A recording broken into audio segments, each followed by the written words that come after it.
Okay guys, so thank you so much for joining us on the program today.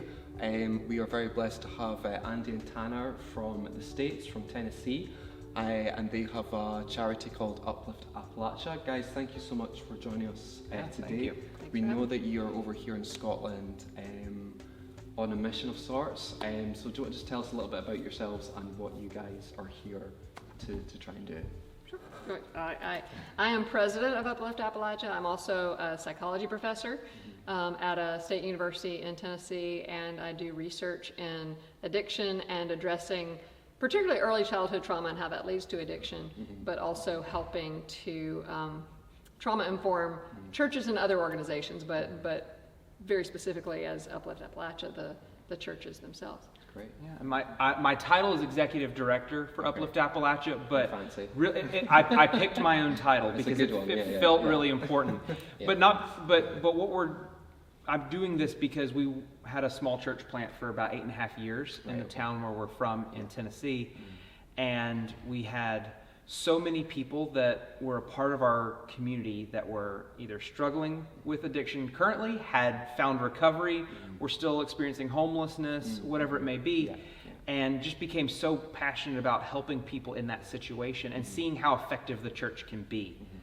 And so now I left the life behind, which was making videos and doing web design and that sort of thing, to talk to churches and try to help get them motivated and then equipped to respond to addiction. Sure. So do you feel like you still maybe use your media gifts like within what you're doing now, like to a degree, as a bit of a mix, or not? So a lot of what we do is storytelling, Okay. and some of that is just standing in front of people and sharing stories for people on their behalf, but also this whole week, the week that we're over here in Scotland, has been taking a camera around the country and just talking to people, capturing that, and hopefully trying to put it together into a story that kind of shares the heart of what work is happening and also kind of the disparity of where the church could be doing more to help people. Sure. So I still get to do that some, not as much as I used to, but I've accidentally given myself enough work for the rest of my life this week while I've been here. So. Yeah, I think if God gives you a gift like that for media, it's like it's kind of there in you. So sometimes it's good if you can obviously utilize those gifts and know the gifts. I said I get to kind of scratch the video itch this week, which I hadn't gotten to do as much in a long time. Yeah, so. Which I kind of have that as well. Like I had a camera when I was 11 years old, and then I went to college and uni with it. And my films at college and uni always ended up being like Christian emphasis, because I was a Christian, that's what was in my spirit at the time. So I think that like it's always kind of there. So it's good if you can kind of marry your gifting and your calling together and kind of use it all together, which is good. But just, so tell us a little bit, does Uplift Appalachia have like key goals or like what's the vision for the kind of charity, would you guys say? Do you want to go? Well, ultimately having an equipped church that ministers to people or just walks with people out of whatever they're in. We use addiction a lot, but whatever people are struggling with to flourishing. And flourishing can be quite broad if you want to expand on flourishing being like, a lot of times when we think of recovery, it tends to be, I've done the thing that's going to keep me from dying, right? So bare minimum type the bare minimum mindset. is what we call success, and what we are trying to say is we need to reframe that to be, that's the starting point. Now how are we going to live beyond just being alive?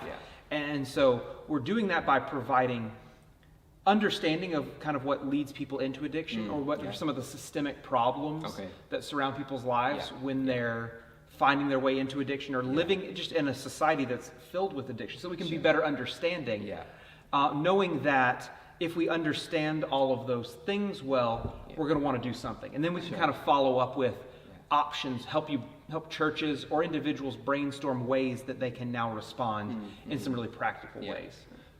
I think it's really good, because I think sometimes obviously like a lot of people or some people may hear the word addiction and think of kind of the main things like drug or alcohol use, but do you think Uplift Appalachia, does it kind of mainly focus on those two, but it also has a mindset and a heart to address perhaps different addictions? Or it's definitely our focus.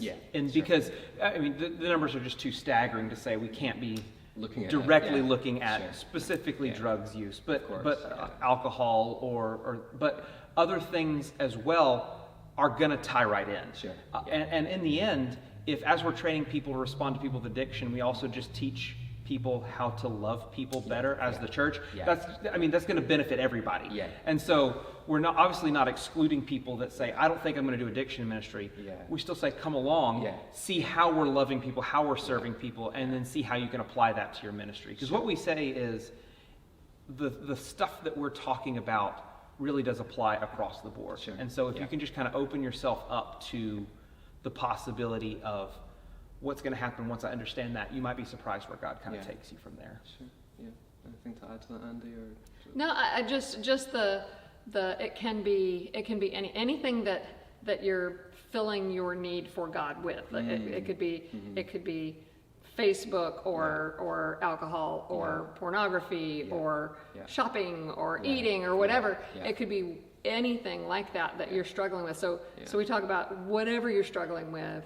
It's like helping people walk toward, hopefully, eventually more biblical living, and that is going to be healthier in the long run. Now, the reason we do substances mostly is they're most likely to kill you right off. More serious to deal with right.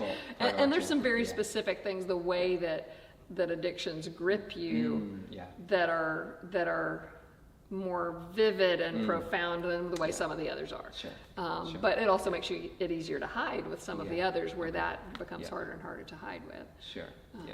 So just in terms of, would you kind of say then that Uplift Appalachia, it's not just, it may have a focus on addiction, but would you say that as a charity, it really, anyone technically could be involved in it to a degree, because it touches kind of any area of a person, where everyone either may be dealing with an addiction of some kind personally, or they may know somebody that your guys' charity and information and tools could kind of help kind of make a positive change. Exactly that, because addiction is is too widespread that to say that anyone doesn't have a connection at this point. Even just in that we exist in a society, and our society is affected by it.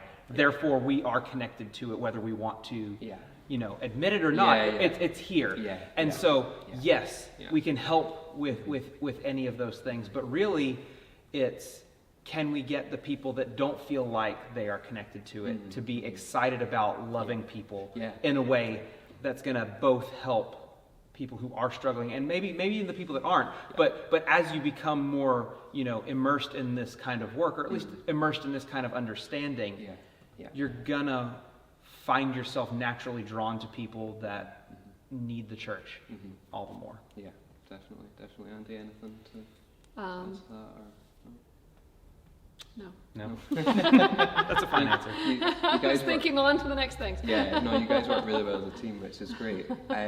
So in terms of Uplift Appalachia, would you say that do you guys label yourselves as like a Christian charity or a secular charity? No, we label ourselves. We say we are unabashedly Christian. Okay, sure. There are a lot of secular organizations. There are a lot of faith-based more generally. Okay. And one of the things that we have found, even among the other faith-based charities or even Christian charities, that they say they are, but when push comes to shove, it's like, well, we don't want to look too Christian or whatever, and we just put it out. It's like if it's in the Bible, it's worth saying, whatever. And so we just own that and figure, as long as God's happy with it, we're good with it. And so I understand why that happens, because there is funding that people are worried about, and there is pushback, and all of those things. And we know that that's a risk, and that's going to limit our potential impact, but that's why our mission isn't to everybody specifically. Our mission is really to the church, who ought to agree that we should have that mentality as well. And we are hoping to faithfully wait on God to put the church's heart on what we're doing, so that they'll kind of support and come alongside us as we do it as well. And we've been very blessed. The opportunities we've had have been just miraculous, literally miraculous. We're here. So, right. We're here. Which is great. I got interviewed in Parliament the other day. Just happened, and just things that happen, and the people we get to speak to, and I think some of it is that not shying away from it. And so people have believed, okay, they say they're that. Are they still? Yes, they are. Are they still? Yes, they are. And our message has not changed. Yeah. So I think that's part of it. Yeah, I think it's because when you're faithful to God, even when it seems difficult in the natural, I think that enables God to open the right doors with people and organizations and finance and whatever to kind of give that supernatural favor. Yes. That sometimes if people compromise, it's like, and try and do it in the flesh in their own effort, you're not going to get that same blessing. But sometimes you have to wait in a season, which can be difficult, and having the kind of discernment and knowledge of the Spirit. So obviously today we had a meeting in Perth, which was fantastic, and there was a lot of really interesting discussion. One of the things that kind of kept coming up was the connection between the church and maybe the Scottish government or the American government, and how you guys maybe work or don't work together. And obviously there's that kind of Christian element, non-Christian. How do you guys kind of tackle or balance that in the work that you guys do? Well, that's part of what we came for, was to explore. Yeah. We didn't want to come and just say we know what's best, because we don't understand that plague in Scotland as well. So some of that was exploring how the government and the church do or don't work together. It's a bit different in the U.S. We have learned from some of our explorations here. And so some of it is learning to navigate that, learning what is and maybe what could be. And do you want to add anything to that? And the thing that I would say is there is an interesting relationship between the church and government, no matter what. Yeah. And it's a thing that I've been kind of seeing and exploring throughout church history, where as the church gets more involved with government, we sometimes back off on taking on our own responsibility, and we kind of defer to let the government take care of it. If the government says, well, we'll pay for this, we'll do this, we're like, fine, go do that. And we're trying to kind of pull back some of that responsibility to the church. Even if the government wants to offer it, we think that there's enough of a need that we should, hold on to some of that responsibility that God gave us no matter what, even if it's out there. So if we can understand what that dynamic looks like and kind of explore that together, I think that's going to be really important. Yeah. I think it's because we're living in a world where we've got Christians and non-Christians, and we have the government sometimes making laws which might kind of contradict God's laws. So how do we navigate that as people? Because the Bible says we should submit to the laws of the land, but also says that we should obey God and not man. So it's kind of getting that balance, and we're kind of living in that spiritual clash where kingdom will rise against kingdom and nation will rise against nation. So there's this spiritual energy which is almost colliding, and I think the Bible says, love does no harm to a neighbour. So it's almost like, I think as long as we're personally obeying God's law for ourselves and for others, that's where it's best. But there's obviously this friction which I think we're going to see kind of rise as things get towards the end of the age, because it's that tension. I think we see it with the Charlie Kirk situation and how the views and things are really creating this kind of tension. So it's going to be interesting to see how we navigate that going forward. So guys, is there anything else that you want to add to folks about Uplift Appalachia? Nothing other than to say we see and we're excited about the work that the church is already doing, because we see in those small pockets how effective the church can be. And we're just excited, but also jealous for seeing more people within the church being all about this kind of work too, because I think that's where we're going to see an exponential growth in impact. Fantastic. And so where can we find you online? Are you guys on website? We're on website, upliftappalachia.org. We're on Facebook and Instagram, Uplift Appalachia. YouTube, Uplift Appalachia. YouTube, Uplift Appalachia. You can find us anywhere that you find Uplift Appalachia. You can find us there. Perfect, guys. So thanks for joining us today on the program, and we wish you all the best for the future with the organisation, and we'll be keeping you in prayer and look forward to more partnerships and work in the future. Thank you very much. Thank you. Thank you.